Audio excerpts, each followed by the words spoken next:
शिव कथा कर रही है। बिदल उत्पल की मृत्यु कुंदुक के प्रहार से हो गई। शिव जी का नाम कुंदकेश्वर। एक बेलपत्र, एक दुर्वा, दक्षिण में बैठकर उत्तर की ओर से जल, और शंकर का चढ़ा हुआ वो जल शरीर में कहीं पर भी अगर शरीर के अंदर अगर गांठ है, डॉक्टर कह रहे हैं बच्चादानी में गांठ है, गर्भाशय में गांठ है, चेस्ट में गांठ है, गले में गांठ है, डॉक्टर का इलाज चलने दो, जांचें चलने दो, दवाइयां चलने दो, और कुंदकेश्वर का नाम लेकर वो जल, वो बेलपत्र और वो बेलपत्री और दुर्वा का प्रयोग करना प्रारंभ करिए। फल देगा। शिव पुराण कर रही है। माता रति ने कामदेव जी को समझाया। कामदेव के अंदर इतना अभिमान भर चुका था कि वो शिव को समझने को तैयार नहीं थे। कभी कभी हमारे जीवन में हम एक तो गलतियां कर बैठते।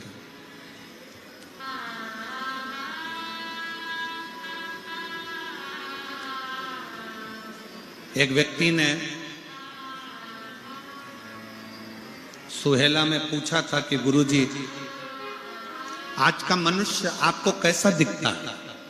हमने कहा आज का मनुष्य आकृति से तो मनुष्य दिखता है, पर प्रकृति से जानवर नजर आता है। आकृति से मनुष्य है आज का मनुष्य, आज का मानव दिखने का मानव दिखता है, आकृति से मनुष्य नजर आता है, पर प्रकृति से वो धीरे धीरे जानवर होता चले जा रहा है।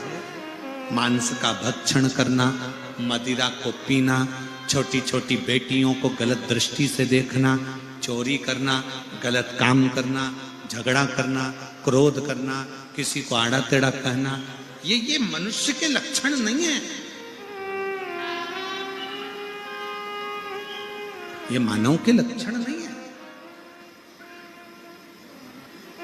आज मनुष्य आकृति से मनुष्य लगता है, पर प्रकृति से मनुष्य नजर नहीं आ रहा।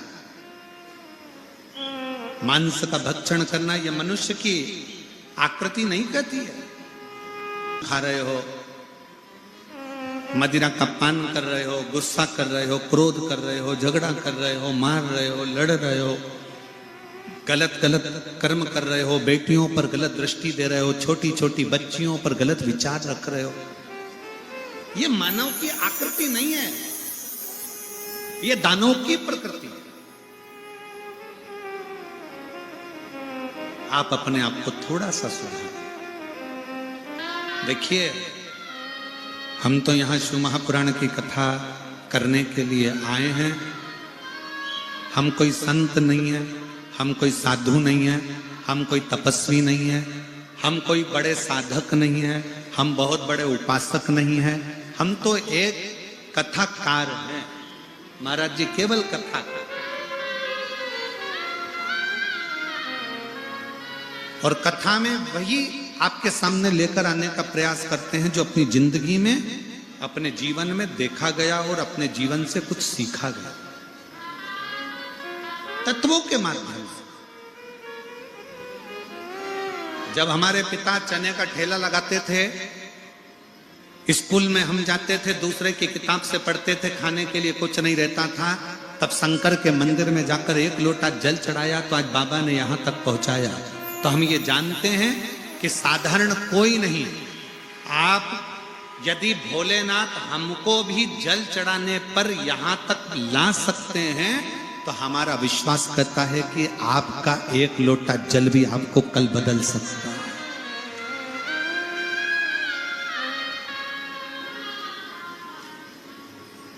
आपका एक लोटा जल भी आपका कल बदल सकता है।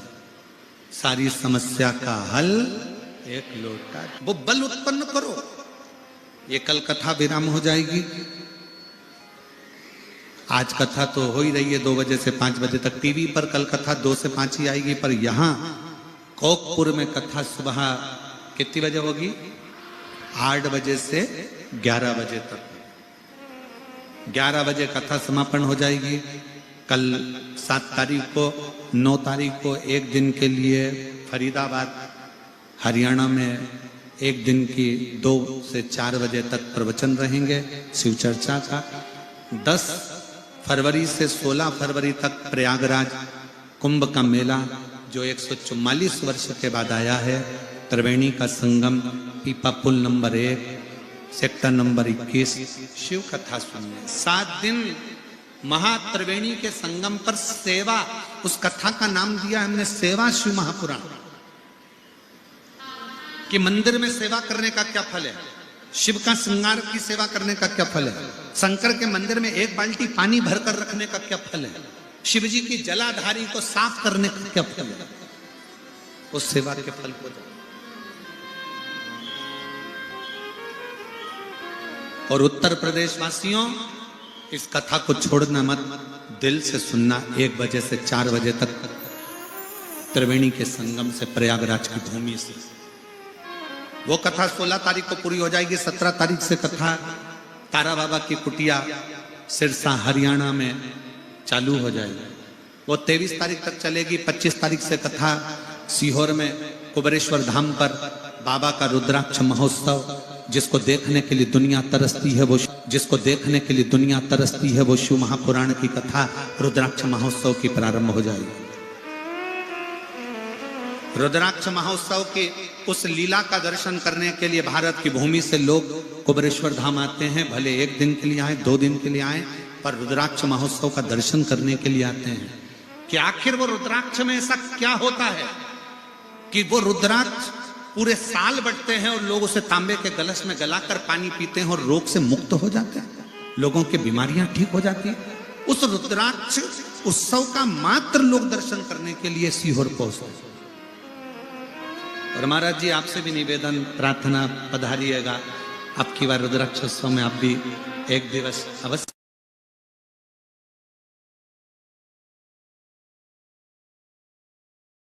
पधारें।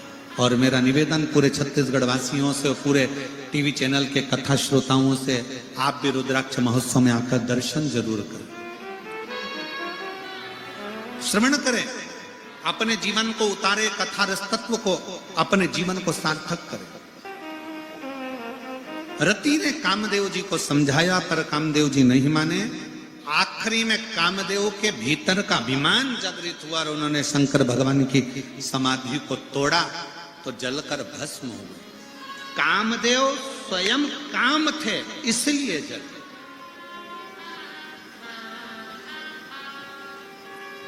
यहां कोई मनुष्य को भगवान शंकर ने नहीं जलाया, यहां कामदेव स्वयं काम थे, वो जले स्वयं।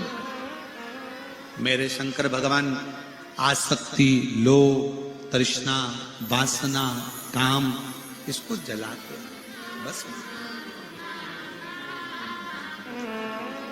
और मेरे भोलेनाथ जी से यही प्रार्थना है, यही निवेदन है, यही निवेदन।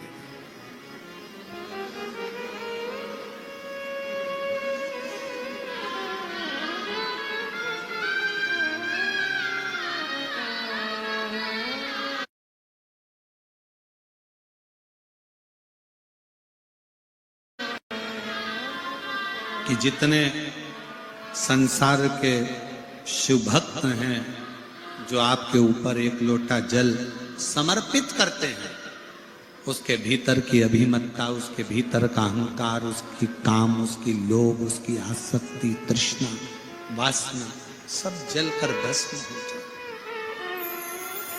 सब जलकर भस्म। कामदेव जलकर भस्म हो गए। रति रोने लगी।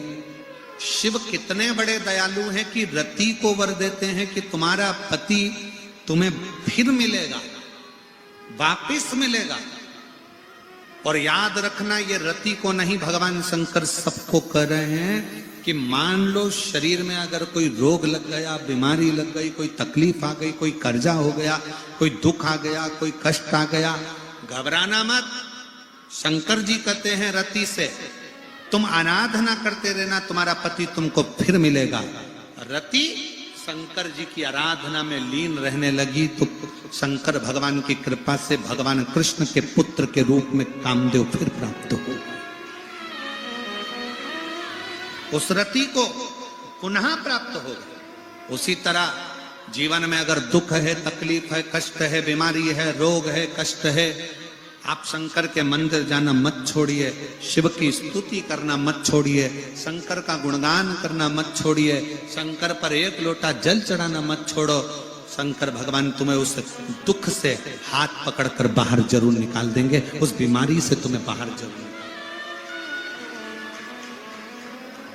जब फ्री रहो, मुख से उच्चारण करते रहो, श्री शिवाय नमस्तुभ्यं, श्री शिवाय नमस्तुभ्यं, श्री शिवाय नमस्तुभ्यं, श्री शिवाय नमस्तुभ्यं। दिल से उच्चारण करिए, उसको याद करिए, उसको याद।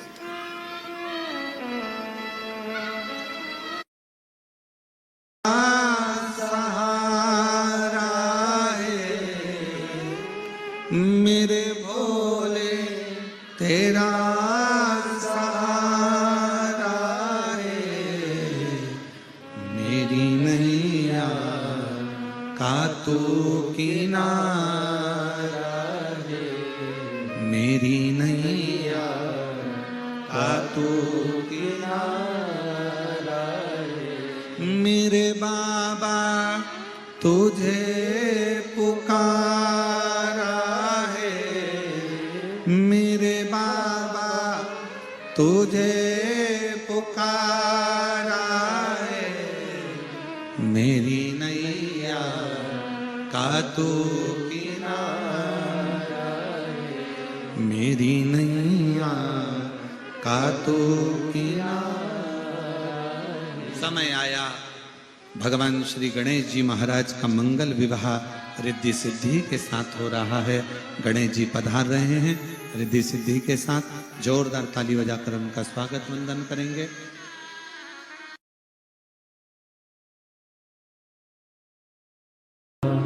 मत बुरे कर्म कर बंदे वरना पछताएगा, भगवान की आंखों से तू बच नहीं पाएगा, तू बच नहीं पाएगा।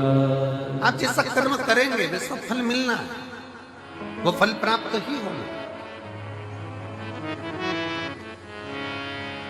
आप बस श्रेष्ठ कर्म की ओर अग्रण्य तो हो।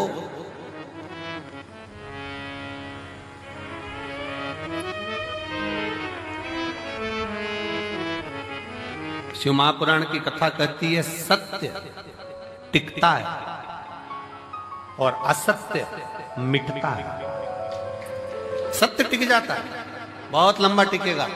आप सत्य के पथ पर चलिए, अपनी मेहनत करते हुए, अपने कर्म को करते हुए, अपनी लगनता को बढ़ाते हुए, अपनी मेहनत को बढ़ाते हुए, अपने कर्म को आगे बढ़ाते बढ़ाते बढ़ाते बढ़ाते जब अग्रण्यता में बढ़ोगे तो निश्चित है कि आपका भाग्य बदलेगा। एक बड़ा सुंदर प्रसंग है।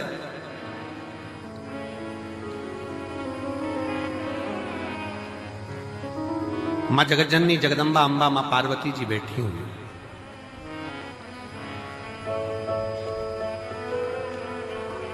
और माँ अम्बा, माँ जगतजननी जगदम्बा माँ पार्वती जी विराजमान है। और उसी समय पर माँ पार्वती जी के पास में दोनों बहुएं, रिद्धि और दूसरी सिद्धि, दोनों आई।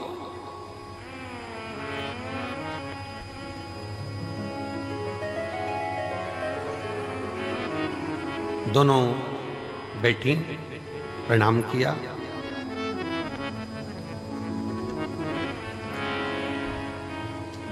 पार्वती जी ने आज रिद्धि सिद्धि दोनों को कहा कि मेरा फर्ज था, मैंने वो अदा कर दिया। विवाह करा बच्चों का, और बच्चों का विवाह कर कर बच्चे का मंगल विवाह हो गया, आप बहुएं घर में आ गई, अब ये मेरा फर्ज पूर्ण हो गया।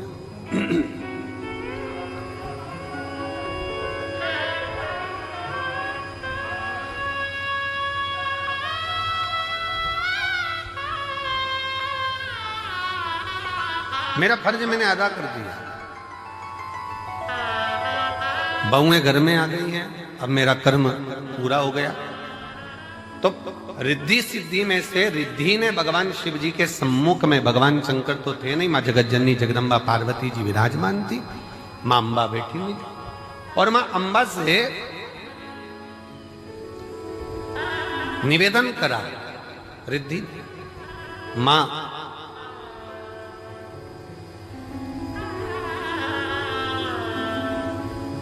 एक श्रेष्ठ स्त्री का, एक श्रेष्ठ नारी का सबसे बड़ा कर्तव्य क्या है?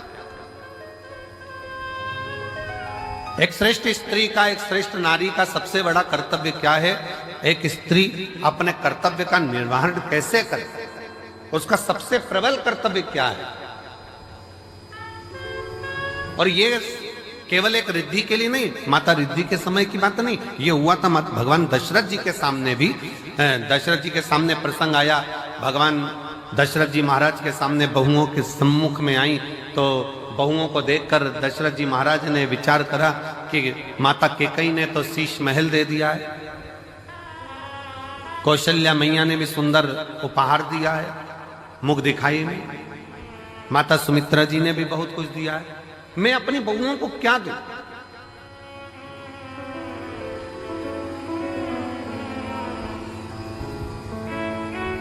तब दशरथ बाबा ने कुछ समय के बाद एक फल मां जानकी जी की गोद में दिया और कहा, इस फल से हमारे घर की मर्यादा का स्मरण करिए।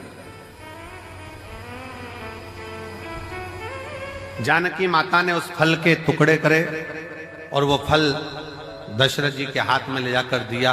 दशरथ जी ने देखा कि जितने मेरे घर के सदस्य हैं उतने उस फल के टुकड़े हैं।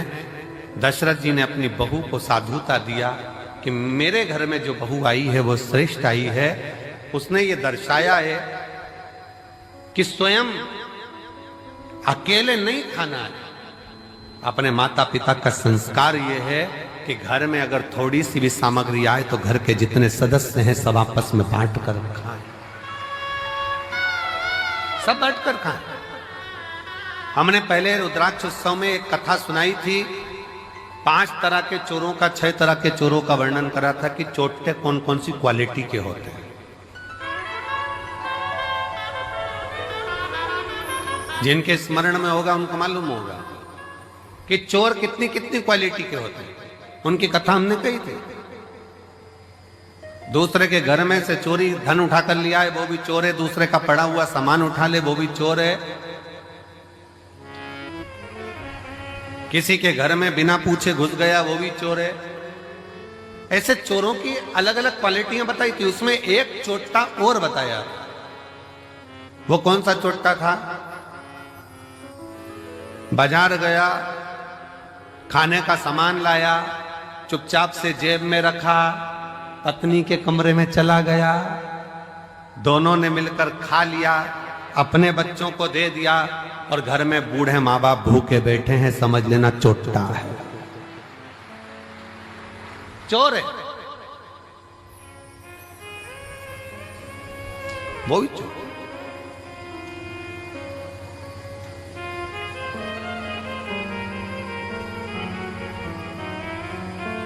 घर में बुजुर्ग माँ बाप बैठे हैं, अगर तुम एक पोहे की पुड़िया, एक समोसे की पुड़िया, एक कुरकुरा का पैकेट, एक वेपर्स का पैकेट तुम अगर लेकर आए हो, एक एक्स्ट्रा लेकर आते, बुजुर्ग माँ बाप को दे देते।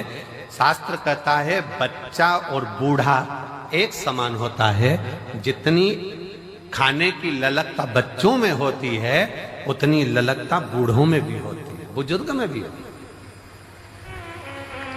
थोड़ा सा समर्पण यदि आपका हो तो आपके जीवन की सहजता, सरलता और श्रेष्ठता हो जाए।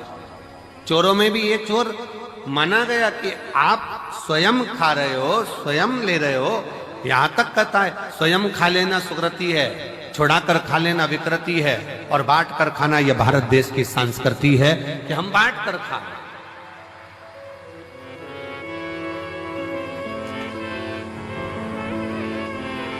जो मिला है उसको श्रेष्ठता में पाओ, जो प्राप्त हुआ है उसको सहजता में लीजिए और ये सीखो शिव महापुराण के श्रोताओं से, जितनी कथा वो सुनते हैं, जितनी कथा वो ग्रहण करते हैं, जितनी कथा वो लेते हैं, उसमें से कई कथा वो अपने मोहल्ले में जाकर बांटते हैं। अपने मोहल्ले में जाकर कह देते हैं, लो हमने ये सुना था, हमने ग्रहण करा था, हमने धारण करा था, हमने लिया था। माता रिद्धि, माँ रिद्धि स्वयं करे, एक माता का, एक स्त्री का, एक महिला का, एक लड़की का कर्तव्य, एक बहू का कर्तव्य क्या है? एक महिला का, एक स्त्री